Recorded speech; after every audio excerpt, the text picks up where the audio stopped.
નમસ્કાર મિત્રો, અમારી ચેનલમાં તમારું હાર્દિક સ્વાગત છે। તો આજે અમારા મીનાબેન બનાવવાના છે એકદમ ટેસ્ટી અને ચટપટું મકાઈનું સલાડ।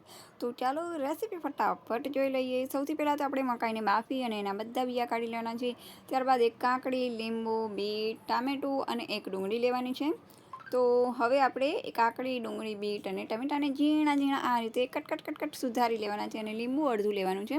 ત્યારબાદ મસાલા માટે આપણે સૌથી પહેલાં તો લાલ મરચું પાવડર, ધાણા જીરું, સ્વાદ અનુસાર મીઠું, થોડો સંચર પાવડર, થોડોક કાળા મરીનો ભૂકો અને થોડોક ચાટ મસાલો લેવાનો છે। તો હવે સૌથી પહેલાં તો આપણે એક બાઉલમાં જે મકાઈના બાફેલા દાણા છે તે આ રીતે એડ કરી દેવાના છે। ત્યારબાદ જે સલાડ સુધારીને તૈયાર રાખ્યું હોય તે પણ આમાં એડ કરી દેવાનું છે આ રીતે।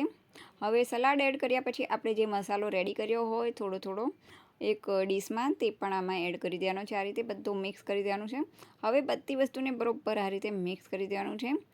બધી વસ્તુ બરાબર મિક્સ થઈ જાય એટલે આપણે છેલ્લે તેમાં અડધું લીંબુ એડ કરી દેવાનું છે આ રીતે।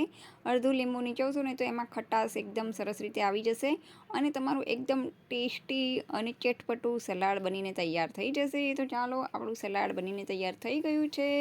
તો આવી જાઓ બધા સલાડ ખાવા માટે। તો ચાલો, હવે આપણે ફરી મળીશું નવા વિડીયો સાથે, નવી વાનગી સાથે। ત્યાં સુધી બાય બાય।